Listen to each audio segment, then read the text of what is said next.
कामिल bag. आप देख रहे हैं सिटी बुलेटिन न्यूज। पेश हैं आज के प्रमुख समाचार। नगर निगम परिसर में सफाई कर्मियों की हड़ताल के मामले पर कमिश्नर नवदीप रिड़वा के हस्तक्षेप के बाद सफाई कर्मियों की हड़ताल वापस हो गई है। बता दें कि सफाई कर्मचारी 2 माह से वेतन के इंतजार में हैं। उनको नगर निगम की ओर से वेतन का भुगतान नहीं किया जा रहा है। इसी संबंध में आज सफाई कर्मियों के नेता विनय पागमार के नेतृत्व में उत्तर प्रदेशीय सफाई मजदूर संघ के सदस्यों ने कमिश्नर नवदीप रिड़वा और नगर आयुक्त से मिलकर अपनी समस्याओं को गिनाया और वेतन दिलाने की मांग की। सफाई कर्मियों की मांगों पर ध्यान नहीं दिया जा रहा है। इससे आक्रोशित नगर निगम के सफाई कर्मियों ने आम सभा करने का निर्णय लिया। यदि इसके बाद नगर निगम प्रशासन मांगों के निस्तारण के लिए कोई प्रयास नहीं करता है तो संगठन आंदोलन के लिए बाध्य होगा। यह भी चेतावनी दी गई है कि संगठन कार्य करना बंद करके आंदोलन की राह पकड़ेगा। कमिश्नर नवदीप रिड़वा ने बताया कि नगर निगम के सफाई कर्मचारियों की समस्याओं को सुनकर उनका त्वरित निस्तारण किया जा रहा है। सफाई कर्मियों की मांगों को मानकर धरने को समाप्त करा दिया गया है।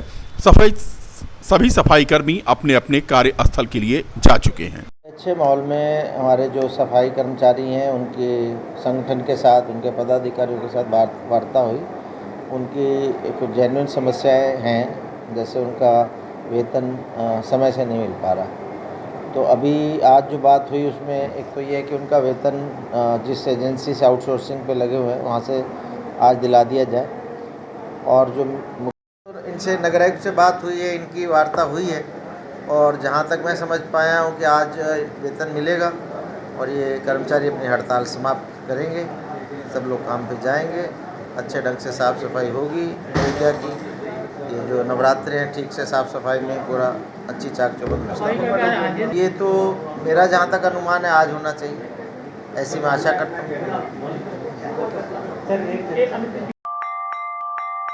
अयोध्या में महर्षि वेद विज्ञान विद्यापीठ परिक्रमा मार्ग पर हो रहे निर्माण कार्य को आज न्यायालय के हस्तक्षेप के बाद रोक दिया गया। करीब 66 बिस्वा जमीन का मामला न्यायालय में विचाराधीन है। इस पूरे मामले में एक पक्ष के घनश्याम दास पहलवान ने बताया कि गाटा संख्या 206 और 207 में करीब 66 बिस्वा जमीन उनकी पुश्तैनी है। इस पूरे जमीन को गलत तरीके से बैनामा करा लिया गया था। मामले की जानकारी होने पर न्याय के लिए सीनियर जज सीनियर डिवीजन के समक्ष मामला पेश किया गया था, जिसको न्यायालय ने संज्ञान में लेते हुए 24 सितंबर को दूसरे पक्ष को उक्त जमीन पर किसी भी तरह से निर्माण कार्य करने पर रोक लगाया है। यह आदेश न्यायालय के कर्मचारी पवन सिंह द्वारा डुग्गी पिटाकर और नोटिस चस्पा करके किया गया है। जमीन का ये मामला है, मदरहिया मौनी बाबा के बंगला के पास में ज़मीन है हमारी, माझा बराहटा परिक्रमा मार्ग के बगल। वो ज़मीन हमारी पुश्तैनी है और ये ज़मीन महेश जोगी के आदमियों ने हमारे ना जानकारी में उसको कब्जा कर लिए थे और फिर हम कोर्ट का दरवाज़ा खटखटाए और कोर्ट ने हमारे पक्ष में जजमेंट दिया है स्टे करके कि आपकी ज़मीन पे अब कोई निर्माण नहीं करेगा, ना आपका ज़मीन पे कोई हस्तक्षेप करेगा। हमारा पुलिस से, प्रशासन से या डीएम जिला अधिकारी और प्रशासन सबसे यही निवेदन है कि हमारी ज़मीन नपवा करके और उनके अवैध निर्माण को रुकवा करके उस चीज़ को हमारे कब्जा में दिया जाए। प्रशासन से हमारी यही निवेदन है। गाटा संख्या 206 207।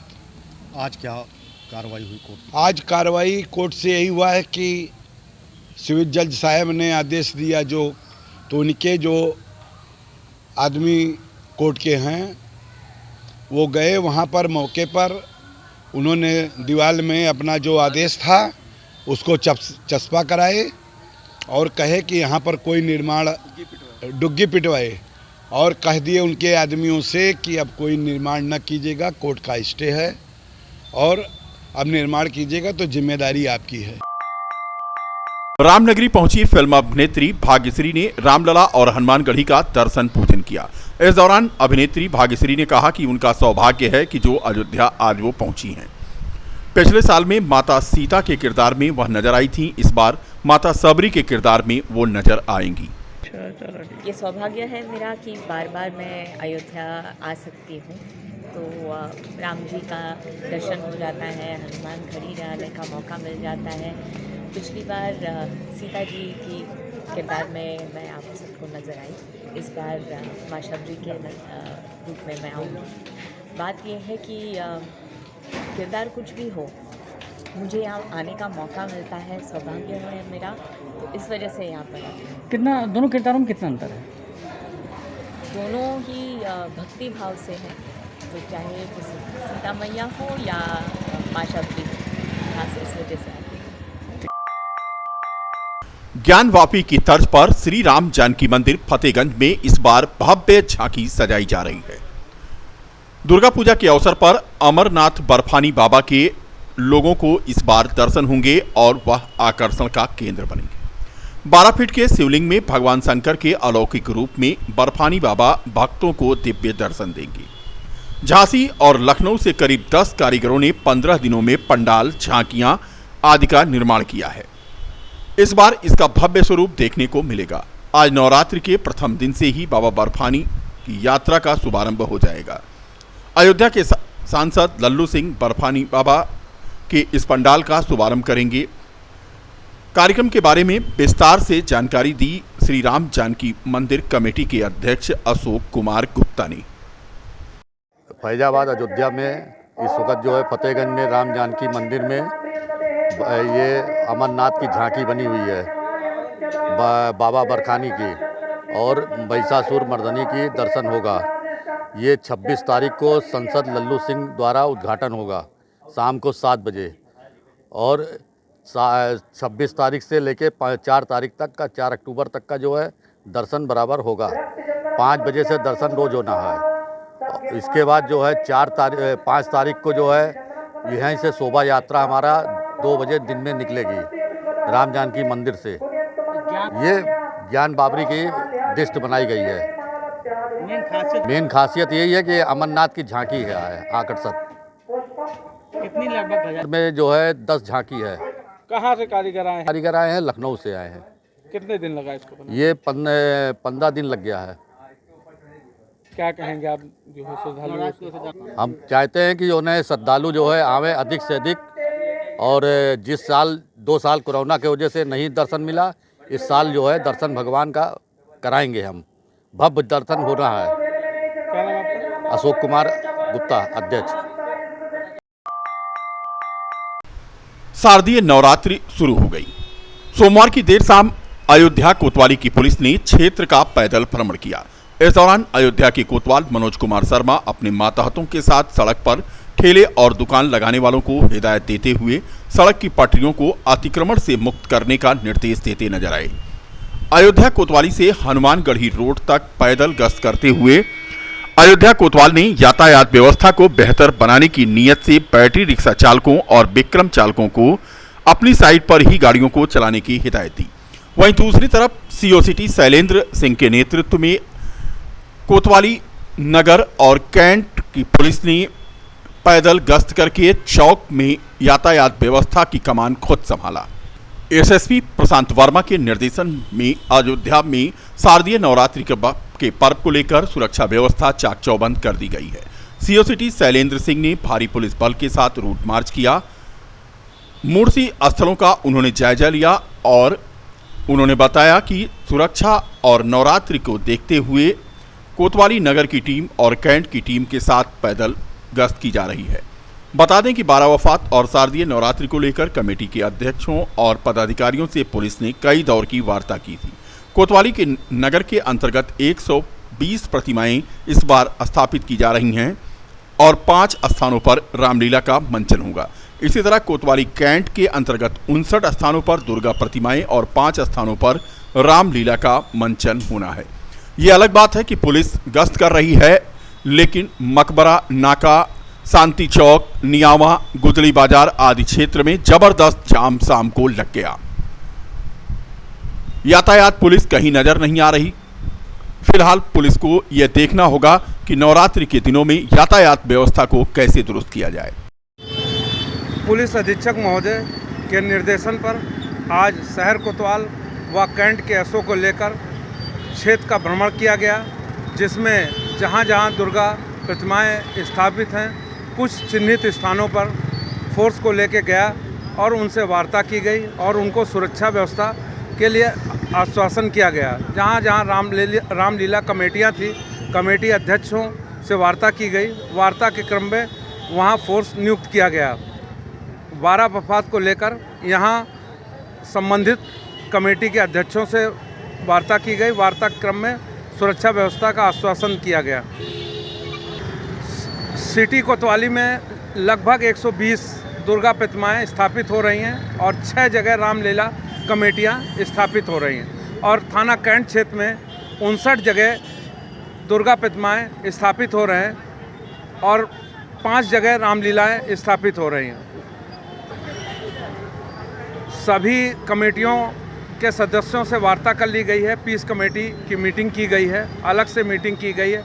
मीटिंग के क्रम में जो भी समस्याएं आई हैं उनको सॉर्ट आउट करने का प्रयास किया जा रहा है। कितनी मूर्तियाँ रखी जाएंगी? कुल 120 मूर्तियाँ सिटी कोतवाली के अंतर्गत रखी गई हैं। अखिल भारतीय क्षत्रिय महासभा की गत 9 अगस्त को जम्मू से शुरू हुई राष्ट्रव्यापी रथ यात्रा पंजाब, हिमाचल, उत्तराखंड और पश्चिमी उत्तर प्रदेश, बिहार होती हुई आज मर्यादा पुरुषोत्तम भगवान श्री राम की नगरी अयोध्या पहुंची। अयोध्या पहुंचने पर सभी जाति और संप्रदाय के लोगों ने रथ यात्रा का स्वागत किया। इस अवसर पर अखिल भारतीय क्षत्रिय महासभा के राष्ट्रीय अध्यक्ष ठाकुर महेंद्र सिंह तंवर ने बताया कि रथ यात्रा किसी विशेष जाति या समुदाय के लिए नहीं है, बल्कि सभी जातियों और सभी वर्गों के हित, सामाजिक हित और राष्ट्र हित के लिए सभी के सहयोग से इस रथ यात्रा के माध्यम से जन जागृति पैदा करने का प्रयास किया जा रहा है। उन्होंने कहा कि उनकी 3 मांगे हैं: जातिगत आरक्षण की समाप्ति, आर्थिक आधार पर आरक्षण की व्यवस्था और महापुरुषों के इतिहास का संरक्षण और सामाजिक समरसता, जिसके अंतर्गत विभिन्न जातियों में व्याप्त भेदभाव को मूल रूप से समाप्त करने का सभी जाति और सरकार प्रयास करें। ब्रेन संस्था जो स्किल अयोध्या में 10 सालों से स्किल डेवलपमेंट के क्षेत्र में कार्य कर रही है। संस्था का हेड ऑफिस चेन्नई में। संस्था लगभग 42 देशों में स्किल डेवलपमेंट के क्षेत्र में कीर्तिमान स्थापित कर चुकी है। संस्था बच्चों के मस्तिष्क के विकास के लिए कार्य करती है। अयोध्या के सभी स्कूलों के बच्चे ब्रेन संस्था से जुड़कर अपना दिमागी विकास तेज कर सकते हैं। संस्था की अध्यक्ष रेखा राजपाल और संस्था में कार्यरत सोनिया राजपाल, ज्योति लखमानी के द्वारा बच्चों को यह ट्रेनिंग दी जा रही है। अध्यक्ष रेखा राजपाल ने बताया कि ब्रेन के द्वारा आयोजित प्रतियोगिता में कई स्कूलों के बच्चों ने प्रतिभाग किया था। कक्षा 1 से 8 तक के बच्चों की 40 मिनट में गणित, सामान्य ज्ञान, तार्किक क्षमता और स्पीड हैंडराइटिंग विषयों की परीक्षा ली गई थी। वंडर किड प्रतियोगिता में प्रथम स्थान पर जयपुरिया, दूसरे स्थान पर जिंगल बेल और तीसरे स्थान पर HCJ के बच्चे रहे। ब्रेन एक स्किल डेवलपमेंट प्रोग्राम है, उसका एक कंपटीशन हुआ था वंडर किड, उसका आज अवार्ड सेरेमनी है। तो फैज़ाबाद के सारे स्कूलों में इसका पार्टिसिपेशन हुआ था। 21 अगस्त को ये कंपटीशन हुआ था। तो आज उन बच्चों को जो इनाम जीते हैं उनको गोल्ड, सिल्वर और मेरिट सर्टिफिकेट के साथ यहाँ पर किया जा रहा है। ये एक ऐसा कोर्स है जिससे बच्चों का ब्रेन डेवलप होता है, उनकी लिसनिंग, मेमोरी, कंसंट्रेशन इतना अच्छा हो जाता है। स्कूल की रैंकिंग, आंसर्स, उनके जो रिज़ल्ट आते हैं वो बहुत अच्छे हो जाते हैं। और इस प्रतियोगिता में प्रथम स्थान जयपुरिया स्कूल ने प्राप्त किया है, द्वितीय स्थान जिंगल बेल स्कूल ने और तृतीय स्थान HCJ स्कूल में। तो आज हमारे बीच सम्मानित हमारे स्कूल के प्रिंसिपल्स और टीचर्स आए हैं बच्चों को सम्मानित करने के लिए। ये कितने दिनों से करा रहे हैं? कितने वर्ष? ये 10 वर्ष हो गए हमें फैज़ाबाद में करते हुए। इस कंपनी को 16 साल हो गए। ये चेन्नई की कंपनी है। फैज़ाबाद में ये 10 वर्ष से अनेक बच्चों के जीवन का टर्निंग पॉइंट बन चुका है। मेरा नाम रेखा राजपाल है, ये ज्योति बत्रा मैम है। हम दोनों फैज़ाबाद में मिलके इस प्रोग्राम को चला रहे हैं। शारदीय नवरात्रि का आज पहला दिन था। माता के दरबार में आज भक्तों का जन सैलाब उमड़ा। दूर दराज से आए माता के भक्तों ने बड़ी देवकाली तथा छोटी देवकाली दोनों ही स्थानों पर दर्शन पूजन किया। दर्शन पूजन देर रात तक चलता रहा। छोटी देवकाली में सीता माता की कुलदेवी और बड़ी देवकाली मंदिर में आज बड़ी संख्या में श्रद्धालु पहुंचे। मंदिर के महंत के मुताबिक आज नवरात्रि का प्रथम दिन है। मां का पूजन अर्चन किया जा रहा है। सुबह 5:30 बजे से ही मंदिर में महाआरती के बाद श्रद्धालुओं के लिए कपाट खोल दिए गए। श्रद्धालु लगातार मंदिर में दर्शन पूजन कर रहे हैं। मकबरा स्थित शीतला माता मंदिर में भी सुबह कपाट खोल दिए गए और पूरे दिन श्रद्धालुओं का रेला लगा रहा। श्रद्धालु मंदिर में दर्शन पूजन कर रहे हैं। शाम को मंदिरों में आरती के समय खासी भीड़ देखी गई। जनपद में आज से ही दुर्गा पूजा शुरू हो रही है। शहर के प्रमुख पंडालों पर आज से दुर्गा पूजा शुरू हो जाएगी।